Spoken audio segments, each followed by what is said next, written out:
These are underwater sounds made by humpback whales as they pass near Bermuda in the spring.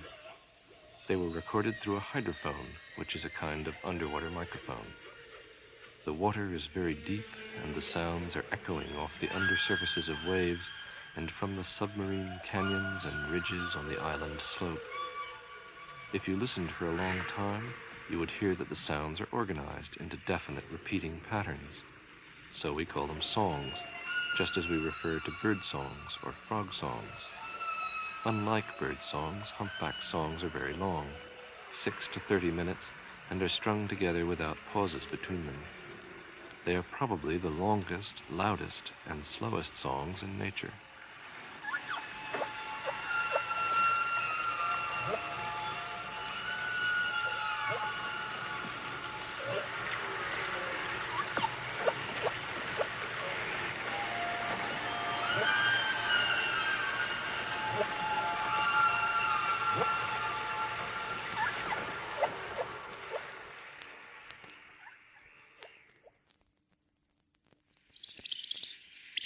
A good way to hear the patterned structure of humpback songs is to speed them up to birdsong speeds. This song is sped up 14 times. It's the only speed change on this record.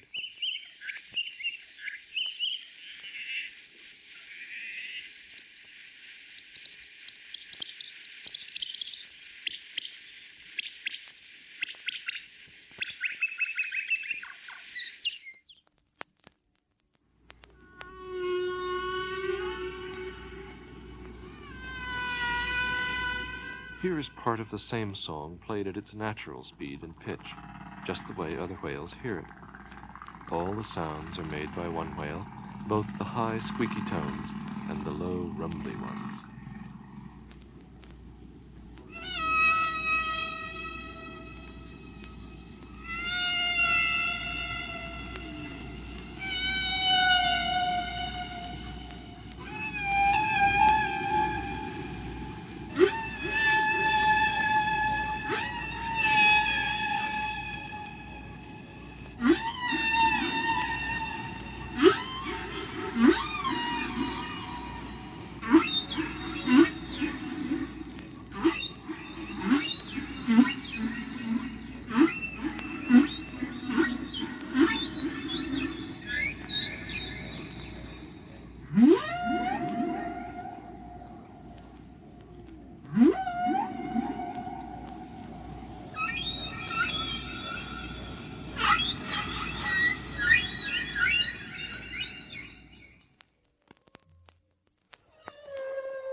Humpback whales are not only singers, but also irrepressible composers.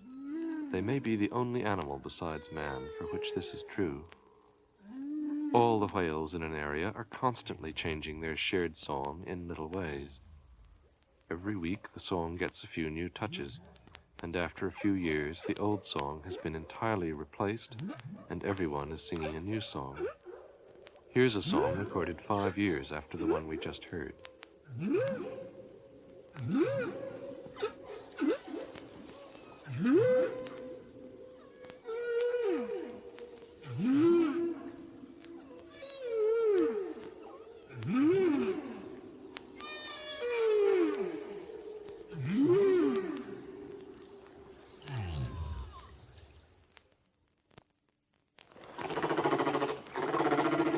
Humpback whales gather and sing near many other tropical islands, and one of these is Hawaii. The songs are different from those in Bermuda, but they have the same form. This is a Hawaiian humpback song.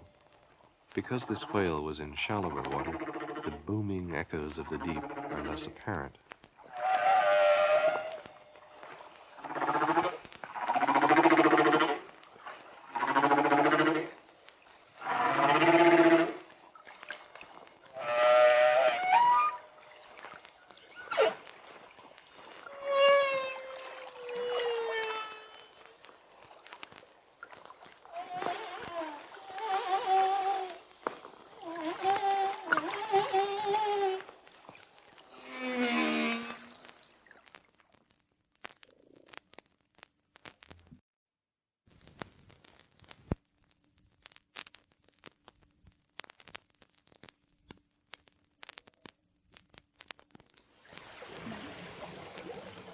Humpback whales can entrap dense schools of their tiny prey, such as krill, in underwater nets made of air bubbles, which they release while encircling the school.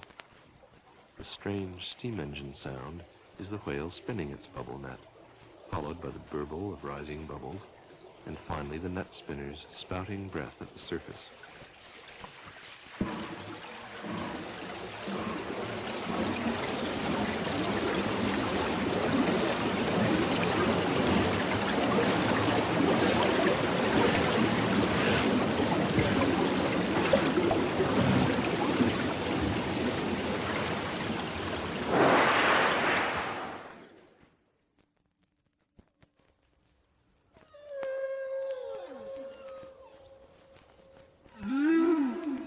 One of the loveliest nights I have ever spent at sea was on April 13th, 1970. It wasn't calm, and our little boat bowed and dipped and turned among the high waves left over from a storm. But the whales, deep inside those same waves, were aloof to all the turmoil at the surface, and their sounds were peaceful and serene. The recording you will now hear was carried on board a Voyager spacecraft into outer space. The reason for including such a strange message, one of many greetings from Earth, is that there is a remote chance, sometime within the next 1.2 billion years, the expected lifetime of the spacecraft, that some other spacefaring civilization may find this bottle tossed into the cosmic ocean and decode its message from Earth. That idea stops my heart. The songs of whales, so long confined within the vaults of the sea, have, in the span of just 20 years, burst through its surface, flowed over the land, conquered the hearts of their age-old enemy, man, and are now bound on a 1.2 billion-year journey that will spread them throughout the galaxy.